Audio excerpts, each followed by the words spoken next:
Hai anak muda, gimana? Masih inget nggak sama bahasan The Batman soal Rebellion? Yang waktu itu kita langsung inget nih sama soal Money Heist. Jadi gimana kalau kita sekarang bahas soal Money Heist tapi yang Korea? Jadi kita ngedrakor di Polar, Politik Balik Layar, bareng gue Bram Herlambang di Total Politik.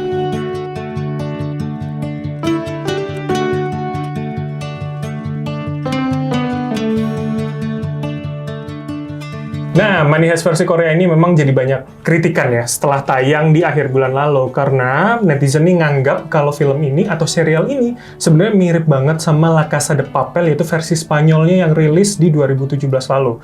Jadi kalau orang bilang sih sebenarnya plek-ketiplek nih sama versi aslinya.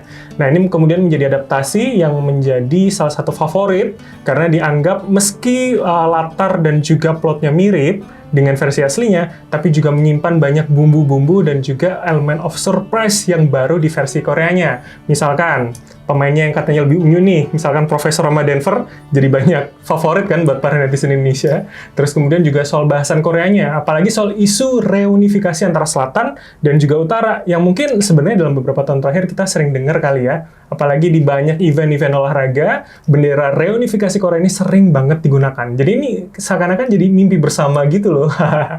Nah, kali ini selain gue bahas soal reunifikasi, gue akan tetap melanjutkan bahasan soal rebellion, popularitas, dan juga opini publik. Tapi sekali lagi, gue nggak akan sendirian karena sudah bareng Ari Putra. Kalau TV harus gitu ya. Kenapa? Kita aja harus gitu ya. Standar. Jangan buka arah. Buka kartu merah. Anjir ketahuan. Emang gitu, jadi pembukaan harus yang... Ya, tapi gitu juga, gimana? Banyak orang berpikir, wah ini kan udah nggak era TV lagi, ini era digital. Harus lebih lentur dan nggak ada aturan. Ya, lu mau main nggak ada aturan tuh ya minimal lu tahu aturan dulu gitu. Iya, tapi segimanapun ini show, Pak. Iya, show. Iya, maksud gue gini, banyak orang yang punya show juga sekarang di YouTube dan lain-lain. Ngerasa pakem tuh nggak penting. Iya. Nah, apa namanya, kalau gue selalu punya keyakinan gini, Bram. First of all, playing with rules, gitu kan.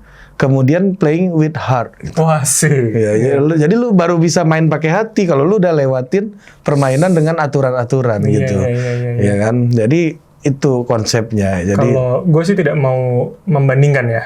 Biarkan itu menjadi pilihan masing-masing. Iya, misalnya kalau di jurnalis ya, ada orang yang kayak lu tadi sangat pakem gitu, tapi juga ada kayak Bang Karni gitu misalnya, yang udah nggak ada pakemnya gitu ya. Anda diam, Anda udah bicara tadi.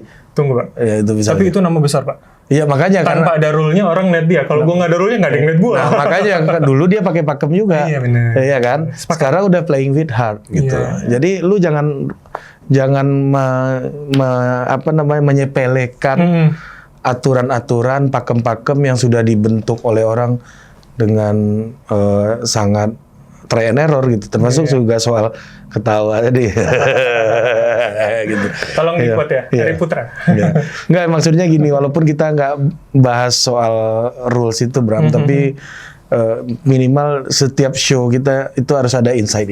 Oh iya, siap. Gitu kan. Itu ya kan? Kenapa Polar ada? Kita nonton film gak cuman soal bagaimana aktornya, bagaimana soal sinematografinya, tapi soal value yang ada di dalamnya. Betul. Gitu loh. Harus ada insight, termasuk dari show kita ini. Iya benar. Ya kan, harus ada insight-nya. Udah boleh kaki kayak gini, gitu kan. Kalau di TV kan nggak boleh. Nggak boleh. Ya, tapi... Gue tadi mau naik satu tapi takut sobek.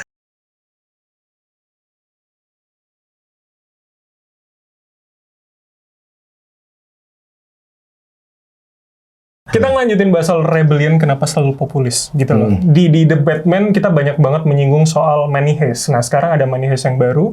Gue pengen kita juga berbagi perspektif gitu soal Money Heist yang baru. Kenapa kemudian sekali lagi bahwa perompak atau perampok yang ini juga representasi dari rebellion itu kembali populis dan menggunakan opini publik untuk bisa menang lawan establishment gitu loh. Tadi sebelum diskusi typing ini kita sempat bahas ya. Ini sebenarnya adalah masalah pilihannya dua, representasi dari si orang itu atau kemudian kita mempercayakan kepada orang itu. Gimana tadi? Jadi lagi-lagi perang ini kan kita anggap perang. Iya, dua pihak ya. Iya, dua pihak. Perang itu adalah soal winning the heart and mind. Asik. Perang itu bukan soal membunuh orang. perang itu bukan soal mengalahkan, tapi memenangkan hati dan pikiran publik gitu. Oke. Misalnya ada negara yang menyerang negara lain, ya kan? Itu untuk mendapatkan pikiran publik bahwa dia superpower. Oke. Tapi ada lagi serangan baliknya dari negara yang diserang, bahwa lawan gue nggak punya keperimanusiaan gitu. It's about to win the heart and mind of the people. Itu contoh di Rusia dan Ukraina Ya, mungkin misalnya ya. itu. Nah, dalam konteks ini juga sama. Rebellion itu bukan soal menghancurkan sesuatu, bukan soal mengalahkan orang, bukan soal melukai orang lain, tapi to win the heart and mind of the people. Oke. Nah, kuncinya di situ gitu. Jadi menurut gua to win heart and mind itu adalah soal emosional. Ketika lu dapat support, lu menyentuh emosi orang lain, lu akan dapat support gitu. Preman di Indonesia misalnya, preman-preman yang di bawah-bawah ya, yang kelas bawah nih, yang blue collar, itu kekuatannya apa? Otot. Yeah. Preman yang kelas atas, kekuatannya apa? Persuasi. Ini kita mengklasifikasiin white collar nggak? Tadi kan lu Iya, white collar ya, kelas atasnya, white collarnya. Itu soal persuasi, to win heart and mind. Oke. Nah, dalam rebellion itu juga soal to win heart and mind, gitu. Jadi gue melihat kalau cerita ini, ya, terus terang, gue baru ngelihat beberapa episode ya, tapi kalau yang versi Spanyol gue udah nonton semua gitu. Ini sama gitu. Ini game soal membangun emosi. Makanya dia butuh plot, butuh cerita kapan harus si profesor harus muncul. Tarik ulur waktu ya? Iya, momentum gitu kan. Ada permainan momentum. Karena emosi itu bisa terbangun melalui momentum. Iya kan? Jadi seorang politisi misalnya di sebuah talk show itu ditanyakan soal bagaimana Indonesia 2045 menurut Anda? Ya kan? Dia jawab begini, kita berjuang, kita pastikan semua yang kita kerjakan itu baik, tapi kita berharap Indonesia ini masih tetap ada. Terus dia nangis di acara Mata Najwa. Itu teman gue Valdo Maldini itu ada bangsat dan iya. Kalau mau nangis jangan di Mata Najwa, di Kick Andy Anda nangis. Mata Najwa itu tempat orang berkelahi gitu kan. Beda kayaknya, beda program, beda bahasa. Tapi maksud gue dia dapat momentum dan memainkan momentum itu ketika ada pertanyaan soal itu di akhir acara. Kalau di tengah acara dia nangis, diolok-olok orang, ngapain politisi nangis.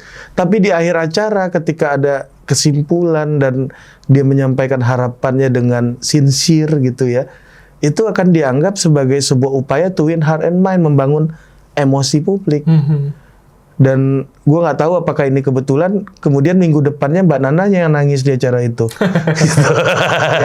Ya, nah, poin gue adalah bagaimana kalau yang lalu kita melihat orang yang kita dukung itu adalah bagian dari kita atau adalah mereka yang ada di sana. Hari ini gue mau bicara soal emotional bonding antara si aktor dengan publik gitu.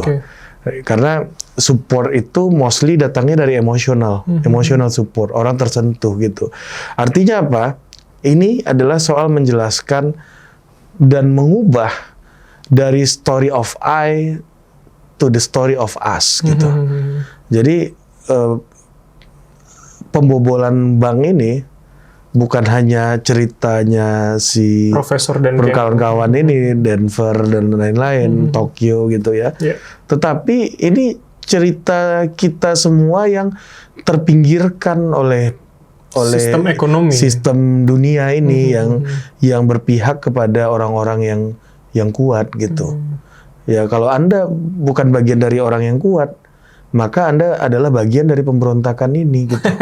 Nah itu kan soal emotional approach gitu ya, bahwa ini bukan cerita, ini bukan perampokan yang gua bikin, tapi ini adalah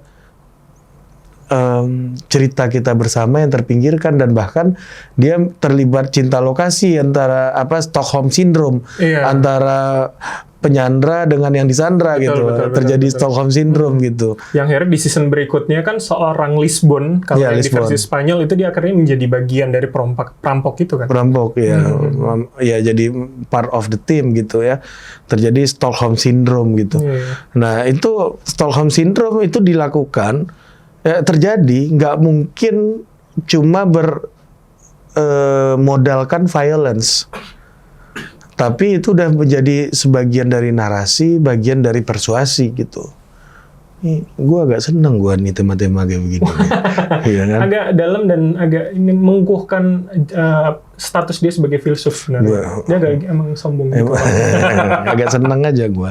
Jadi memang itu. Jadi bagaimana akhirnya di tengah cerita itu kita menemukan momentum-momentum gitu, ya kan? Momentum satu, dan semua momentumnya itu memperlihatkan support, memperlihatkan bahwa mereka ini adalah orang yang makin hari, jadi dia awalnya penjahat, tapi makin hari jadi makin benar gitu. Betul. Iya kan? Jadi media darling juga. Iya, makin hari jadi benar gitu. Jadi memang baik buruk lu itu ditentukan dari kemampuan untuk menjadikan cerita lu menjadi cerita banyak orang. Ada tokoh-tokoh kontroversial di Indonesia gitu. Dianggap amoral, dianggap tidak sesuai dengan kaidah norma. Tapi lama-kelamaan orang makin merasa bahwa ini gue nih, ya kayak ini satu di antara gue nih, gitu kan, satu di antara kita nih, ya masyarakat Indonesia tuh ya kayak begini. Gue sebut nama lah, contohnya Nikita Mirzani gitu misalnya, iya kan, banyak yang menganggap dia tidak bermoral, asusila, and so on gitu. Tetapi banyak juga orang yang akhirnya merasa diwakilkan dan bahasa Nikita ini adalah bahasa kita gitu. Itu yang terjadi dengan Donald Trump di Amerika. Ya, Donald Trump gitu ya, dia ngomong F-word, ngomong I grab them by the pussy gitu misalnya kan. Itu ya itulah memang bahasa kulit putih Amerika yang di pedesaan gitu. Ini maksudnya pussy kucing kan? Iya, anggap gitu aja lah gitu. Itu udah rame di media kan. Nah, jadi ya itulah bahasa orang ini di pedesaan gitu. Bahasa mereka ya kayak begitu. Dan mereka relate gitu. Ya gue American itu ya Donald Trump gitu. Bagi mereka di pedesaan yang mana kita melihat Amerika sangat bias New York. Sangat bias California, Hollywood. Dan tempat orang yang educated gitu, yang beradab gitu. Tapi kan jumlah orang yang merasa terwakilkan dengan Donald Trump juga juga banyak, buktinya dia bisa memenangkan pemilu gitu. Artinya kemudian pesan seperti itu yang disampaikan harus kontekstual dong ya? Sangat kontekstual, dan ya itu tadi emosional approach itu selalu butuh momentum. Jadi momentum itu ada momentum yang di-create secara berhasil, ada yang gagal juga gitu. Dan berapa kali di Money Heist tuh dia kelihatan kalah di depan, ada kegagalan-kegagalan, approach-nya salah gitu misalnya. Ya itu jadi sebuah upaya dalam membangun momentum gitu. Pak Ari, ini mungkin lu juga masih ingat ada satu adegan yang di Money Heist Korea yang sebenarnya juga sama di La Casa de Papel versi Spanyol, yaitu adalah ketika si Lisbon atau di sini gue lupa nama Koreanya, detektif itu dia membawa kamera live dari dalam untuk menunjukkan semua tawanan, semua sandera masih hidup. Nah itu kan sebenarnya menjadi pertaruhan ya antara polisi yang akhirnya bisa memenangkan hati publik atau kemudian perampok ini yang bisa memenangkan. Yang katanya terbunuh ternyata hidup loh orangnya. Nah berarti kan sebenarnya mereka akan selalu perlu sarana media gitu loh untuk kemudian meraih hati publik, menyampaikan pesannya. Gimana? Iya, ini kan soal the medium. Jadi gini. Orang apa namanya dalam setiap era gitu, itu selalu ada mediumnya gitu. Jadi masyarakat tuh berubah berdasarkan the revolution of technological communication. Oke. Jadi pesan tertentu akan relevan dengan teknologi atau medium komunikasi tertentu dalam membangun persuasi gitu. Ini juga yang menjelaskan kenapa seluruh rezim berkuasa di dunia pasti mengintervensi buku-buku sejarah pelajaran sekolah. Karena lewat menciptakan narasi. Iya, dalam medium itu narasi negara, narasi orang yang berkuasa itu berkontestasi. Narasi itu selalu berkontestasi. Kalau kita nggak kontrol, ada kontestasi lain. Tiba-tiba ada yang bilang, misalnya negara menganggap satu kelompok adalah pengkhianat. Tiba-tiba ada narasi lain yang memperlihatkan bahwa dia hero. Ini ada generasi yang akan hilang gitu. Ada orang yang dukungan publik yang akan hilang kepada negara gitu. Apabila buku sejarah SMA atau sejarah sekolah ini tidak dikontrol. Seperti halnya orang Amerika yang dari kecil tahu bahwa the best president itu Abe Lincoln gitu misalnya. Karena Lincoln punya values American Dream hari ini gitu. Nah, ya kita bisa lihat juga misalnya di era Kennedy, orang yang ganteng, perawakannya bagus, punya fashion style bagus, itu bisa menjadi kekuatan untuk melakukan persuasi kepada publik. Ya, makanya Lyndon B. Johnson begitu putus asa ketika harus berhadapan dengan Kennedy yang lebih muda, lebih ganteng, lebih charming gitu. Akhirnya jadi presiden, dan walaupun Lyndon diajak jadi wakilnya setelah itu, dan Kennedy tertembak, Lyndon yang gantiin gitu ya. Tapi poin gue adalah ketika TV approach Kennedy jadi relevan ketimbang Lyndon gitu. Nah, balik lagi ke soal film Money Heist ya. Gue ngelihat bagaimana di sini teknologi itu media digunakan untuk berkontestasi gitu. Jadi ini soal kontestasi gitu. Ada satu kebenaran yang lu coba klarifikasi kebenarannya. Narasinya diadu. Diadu. Karena kebenaran itu kontestasi, bro. Siapa yang menjadi benar itu kan? Iya, ini kebenaran itu bukan ada. It's always becoming process. Ini terkontestasi terus. Jadi hari ini yang kita anggap benar, kalau dia berkontestasi terus, besok bisa kita anggap salah. Contoh paling simpel, soal masker. Selama COVID berapa kali kita ganti perspektif soal masker? Karena apa? Kebenaran itu berkontestasi. Padahal gue pengen nariknya agak jauhan dikit loh, boleh nggak? Boleh, silakan. 66 gitu misalnya. Iya, 65 gitu misalnya kan. Iya kan? Yang dulunya, dan 65 selalu narasi itu dikontestasikan. Ada kelompok yang menganggap PKI pengkhianat, tapi yang pro rekonsiliasi punya pandangan yang berbeda. Betul. Bahkan salah satu penggerak pro rekonsiliasi itu namanya Jenderal Agus Wijoyo, anak dari pahlawan revolusi yang terbunuh waktu itu. Dan dia yang mengadakan Den Haag Tribunal itu kan, human rights itu. Nah, itu bagian dari kontestasi gitu, yang mana perjuangan mereka mungkin di masa depan orang akan menganggap ya udahlah ya, nggak ada gunanya kita bertengkar kayak begini gitu. Nah, kebenaran itu dikontestasikan. Misalnya kayak Belanda kemarin itu mengakui bahwa mereka melakukan kejahatan manusia terhadap Indonesia. Itu kebenaran yang baru setelah dikontestasikan gitu. Betul. Ya kan? Tapi apakah keputusan itu setelah disampaikan itu menjadi final? Enggak juga. Betul. Legiun-legiun itu nangis-nangis. Ngapain kita dulu ke Indonesia demi nasionalisme, kalau yang kita lakukan ini salah, lo anggap gitu. Berarti kan gue bagian dari kesalahan negara ini gitu.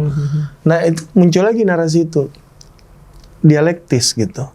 Jadi kontestasi kebenaran itu kalau orang bilang bahwa kebenaran itu hasil kesepakatan, kalau gue nggak setuju, karena nggak ada orang yang bersepakat tentang kebenaran. Karena akan bisa selalu berubah, gitu kan? Enggak, ya karena bisa selalu berubah. Orang nggak akan pernah sepakat untuk menyatakan sesuatu itu benar. Nggak akan pernah sepakat, karena kita beda-beda. Background kita beda-beda, pengetahuan kita beda-beda, duit kita beda-beda. Betul. Kepentingan kita berbeda. Kepentingan kita beda, jadi kita nggak akan pernah sepakat. Yang ada adalah kebenaran itu akan hadir bagi orang-orang yang memenangkan kontestasi. Itulah kenapa selalu bilang sejarah dipegang sang pemenang perang. Iya, yang menulis. Makanya dia bahasa Inggrisnya sejarah itu history kan. Ceritanya.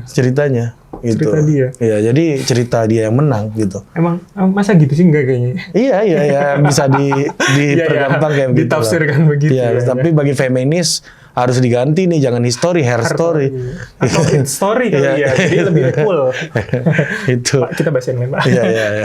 Tapi ini menarik ketika tadi lu menarik konteksnya menjadi konteks 65 gitu loh. Kemudian enggak, tapi maksudnya kita relatekan juga dengan film ini, artinya ketika ada perdebatan, ada kontestasi kebenaran, one day akan menjadi kejenuhan dan juga orang bilang, ya udah ngapain kita berantem?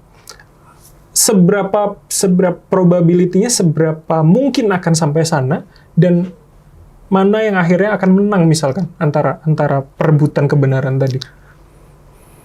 Ini enggak rumit nih pertanyaannya nih. Perebutan kebenaran nih, siapa yang akan sampai di sana? Karena lu tadi kan ngomong, ketika rekonsiliasi, orang yang ada di rekonsiliasi, misalkan kita mencuplik masalah 65, mereka kan bilang, ngapain kita berdebat gitu loh. Kita menganggap peristiwa kudeta yang berhasil tuh to some extent adalah peristiwa-peristiwa yang heroik. Iya. Ya kan? Menumbangkan rezim militer. Karena narasinya diciptakan yang menang. Iya, menumbangkan ini.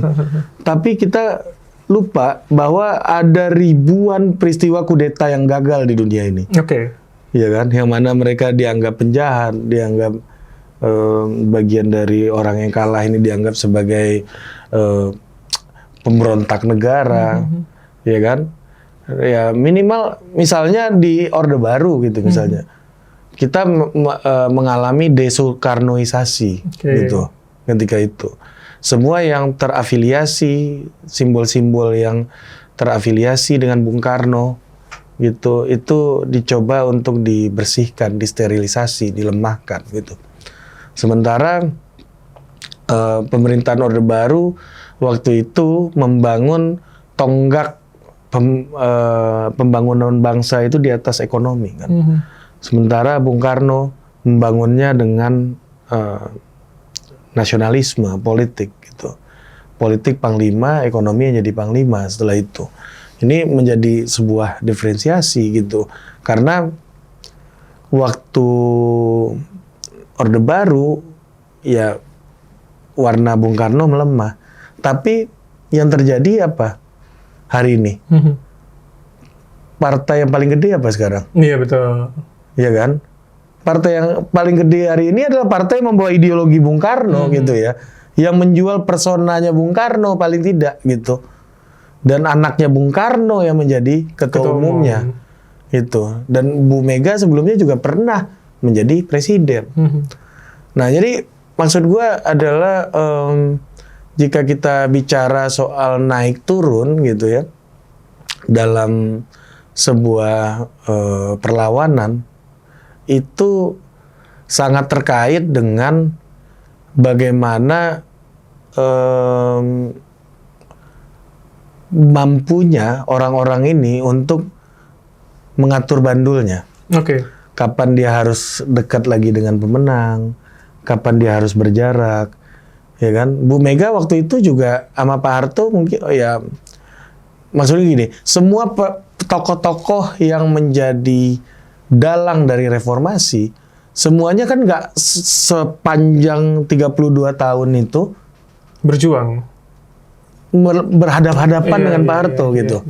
Berjuang pasti mereka berjuang selalu gitu ya, tapi kan nggak selalu berhadap-hadapan. Oke. Ya kan, terkadang mereka oke sama Pak Harto, tapi terkadang mereka harus ngambil jarak.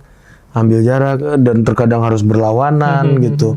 Dan itu prosesnya kembali lagi menunggu momentumnya kapan. Ketika momentum elitnya lemah, eksternalnya bergejolak gitu. Inilah saatnya perubahan. Iya kan? Aha momennya di situ gitu, ya kan? Ting. Ya momentum gitu. Di situ momentumnya gitu. Nah, jadi menurut gua sih soal bagi orang yang menang juga gitu. Kalau kita lihat 32 tahun Orde Baru, nggak semuanya otoritarian. Ada naik, ada turunnya juga. Katanya gitu. Setelah Malari malah semakin kenceng. Semakin kenceng, ya kan? Jadi ada naik, ada turunnya juga. Dan pada akhirnya Pak Harto juga tidak mampu membiayai otoritarian itu gitu. Karena ternyata otoritarianisme itu mahal gitu. Menjadi otoriter itu mahal gitu. Jadi sebenarnya jadi otoriter itu juga nggak enak. Karena mahal pasti. Ketika lu punya uang enak. Tapi kalau lu nggak punya uang gimana? Apalagi dengan situasi global kayak begini. Dunia lagi aneh. Ya kan? Itu jadi masalah. Lihat negara-negara yang cenderung otoriter hari ini. Mostly itu ekonominya sehat. Rusia. Karena narasinya kan ditentukan satu orang. Tidak ada kemudian yang kayak lu bilang tadi, ada perdebatan narasi Coba ekonominya lagi merosot, Cina, Rusia, Singapura sekarang. Masih otoriter nggak gitu? Iya kan? Nah, termasuk dengan Indonesia juga sama gitu. Pak Harto ketika lagi oil booming, dia jadi otoriter. Karena ada sumber daya. Ada sumber daya, tapi ketika ekonomi kita lagi turun, dia jadi lebih demokratis gitu. Jadi memang gue terkadang melihat otoritarianisme itu bukan hanya soal dorongan individual, bukan soal watak dari penguasa aja, tapi juga kemungkinan struktural gitu.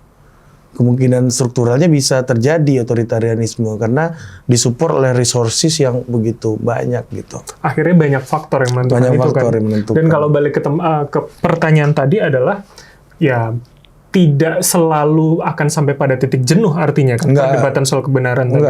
Dia pasti akan tumbuh terus gitu ya dalam becoming proses. Terakhir ya kiamat lah nanti kan. Kiamat itu meaningnya adalah ketika tidak bisa jadi gini.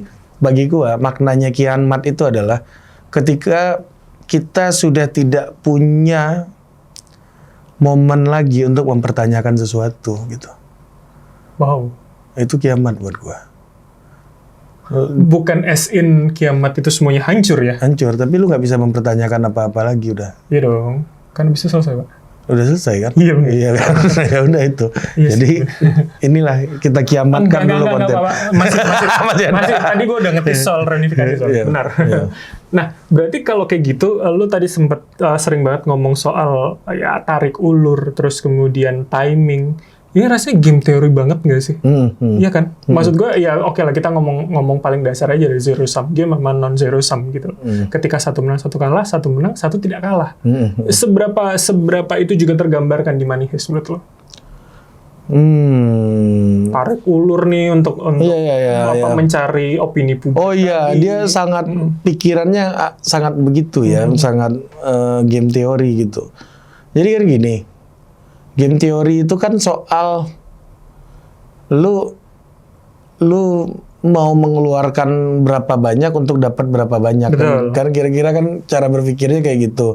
Hitung-hitungan ini ya, pasak sama tiang ya? Iya, dia bikin simulasi-simulasi gitu. Dan di dalam film ini gue lihat memang core-nya justru itu ya, core ceritanya kan itu. Kapan dia harus mengorbankan sesuatu, kapan dia harus ambil sesuatu, ya kan? Kapan dia menerima tawaran polisi misalkan untuk tim medis masuk, kapan keputusannya jadi emosional, iya kan? Terpengaruh kisah cintanya sama detektif ya? Iya betul. Kapan dia menjadi sangat rasional, kapan dia kembali lagi gitu ya. Jadi menurut gua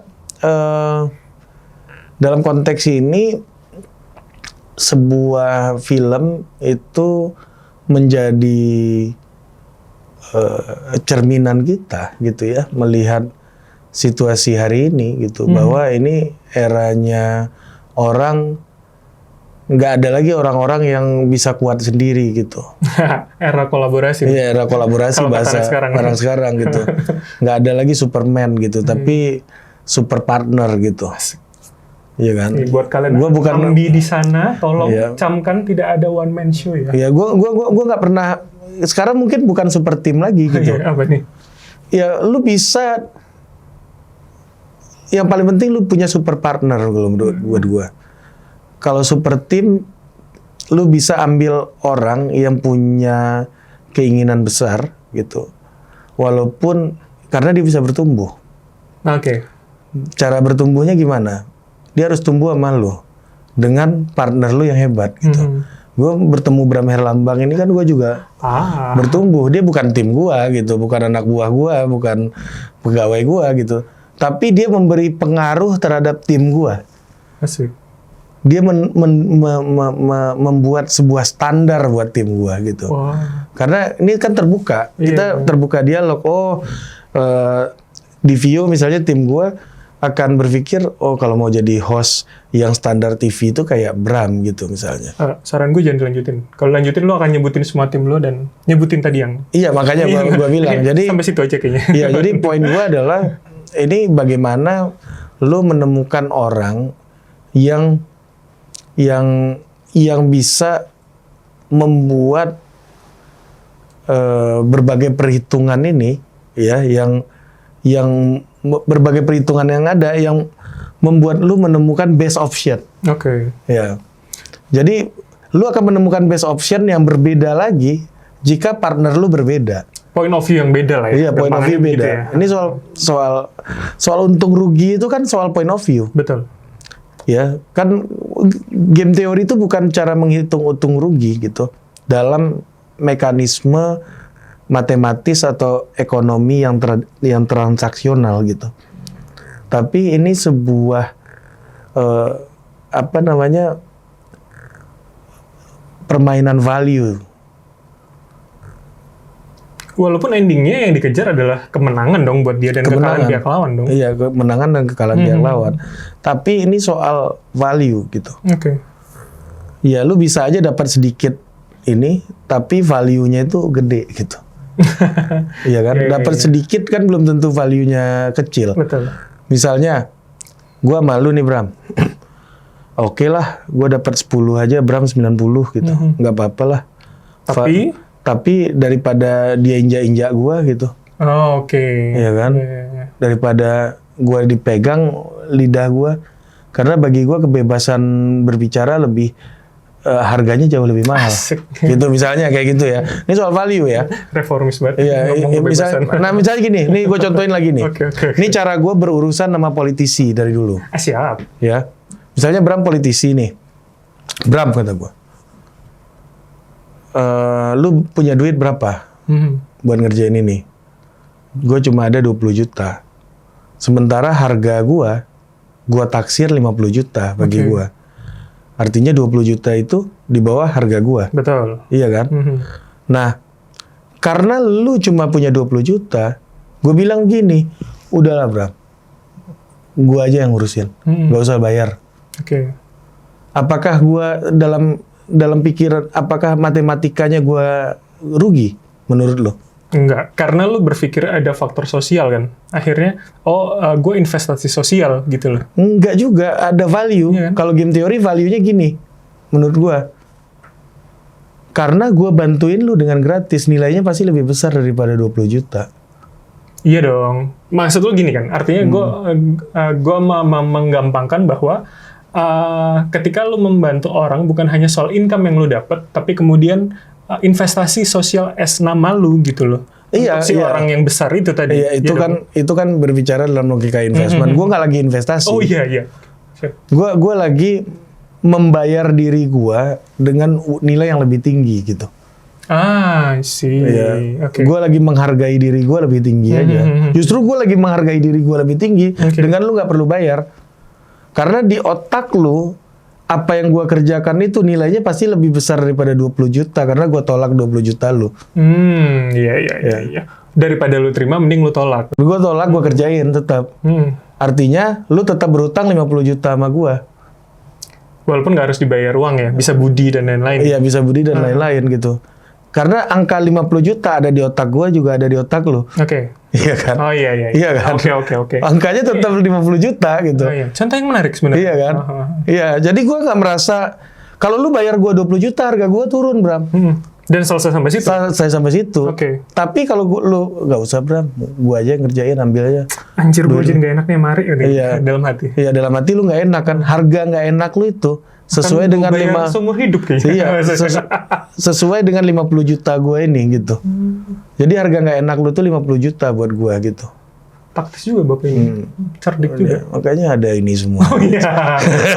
Ya, main-main lah ke kantor politik. Anda bisa lihat isi kepala Ari. Pak, terakhir nih Pak, kita udah diingetin soal waktu, singkat aja. Soal reunifikasi ini juga menarik. Tapi ini menjadi agak sedikit awang-awang karena kita hanya, atau paling dekat, kita punya gambaran reunifikasi soal Jerman. Tapi soal Korea Selatan sama Korea Utara ya. Tapi kemudian ini juga tidak menyelesaikan masalah disparitas antar dua belah pihak pasti akan sama, stigma mana yang lebih rendah, mana yang lebih maju akan sama, culture shock kalau misalkan kita lihat di Money Heist, bagaimana orang utara kaget harus hustle culture gitu yang biasa disediain pemerintah, hari ini dia harus berusaha untuk apartemen, harus ini dan segala macam. Gimana betul? Jerman itu udah punya konselir perempuan pertama, namanya Merkel. Kemarin. Dan itu adalah orang Jerman Timur. Oke. Ya, jadi Jerman udah sampai di situ. Walaupun di masyarakatnya kan masih ada stigma, kemudian Timur lebih jelek tapi dia udah punya kanselir orang. Dan itu cukup membuktikan. Itu membuktikan bahwa reunifikasi mereka ya nggak jelek-jelek amat lah. Bisa memfasilitasi dua belah pihak gitu kan. Nah, yang kedua, kalau kita lihat Korea Utara dan Korea Selatan gitu, menurut gua itu mereka membangun negaranya itu dengan insecurity gitu. Oke. Creative insecurity gitu. Jadi Korea Selatan tuh meloncat jauh dari tahun 50-an 60-an ya, dari negara miskin. Itu kan Korsel itu dulu kayak kita ngelihat Kamboja sekarang lah. Iya benar. Tahun 50-an. Gak usah gitu Pak. Tahun 2000 Pak. Kita kalau barang elektronik pasti milihnya yang dari buatan Jepang. Bukan buatan Korea. Iya. Iya kan? Betul. Tapi sekarang merek-merek elektronik Korea itu kita pakai. Korea nih. Banyak lah. Nggak usah disebutin. Ya, jadi mereka melakukan loncatan yang eksponensial gitu ya secara ekonomi karena ada ketakutan tadi. Dan dulu tuh masih negara miskin. Negara miskin kayak Kamboja, Myanmar sekarang. Kita ngelihat Bangladesh mungkin. Ya, makin bawah. Iya, karena negara baru kalah perang. Iya kan, baru hancur gitu. Jadi itu yang terjadi, dan hidup di Korea itu berat banget pada saat itu. Nah, tetapi ancaman yang terus terjaga inilah yang membuat mereka tetap punya loncatan jauh gitu. Ada ketakutan terhadap utara gitu. Ada ketakutan terhadap gelombang modernisme selatan di utara gitu. Dan itu membuat mereka bisa meloncat lebih jauh gitu.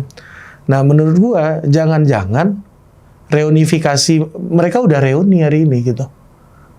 Jangan-jangan menurut gua. Tapi di Asian Games memang udah event-event olahraga berapa tahun terakhir mereka reunifikasi. Maksud tim gua, olahraganya. Iya, maksud gua jangan-jangan ya memang begitu.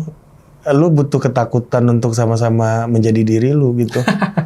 Iya kan? Dua-duanya gitu. Tapi berarti artinya kalau one day misalkan kita tahu reunifikasi seperti Jerman, ada kemungkinan tidak ada lompatan itu lagi dong? Iya, kalau kita lihat Jerman Timur dan Jerman Barat gitu ya, dua-duanya juga ya begini. Kalau gue lihat ya, gampangnya beginilah. Ini kan dua negara ini adalah dua negara yang ketika ada konteksnya perang dingin. Kalau Korea Selatan sama Korea Utara ini kan nggak ada konteks globalnya. Jadi ini kan beda konteks ya. Kalau Jerman Barat, Jerman Timur itu kan proximity gitu ya. Ketika itu ada perang dua blok besar, timur dan barat gitu kan.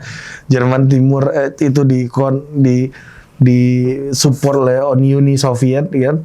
Ya kan, Jerman Barat ini lebih global. Jadi ada konteks global yang mana mereka itu bersatu lagi karena bangkrut kan. Tapi kan sebenarnya kalau ngomongin itu Korea juga dong. Itulah kenapa Amerika menyebut bahwa perang Korea adalah perang yang tidak bisa dimenangkan. Karena ketika Selatan harus mendesak ke utara di 50-an itu, maka Amerika akan bertemu dengan Soviet dan Cina. Itu perang, Bram. Kalau ini kan bukan perang. Reunifikasinya apa? Jerman Timur, Jerman Barat ini.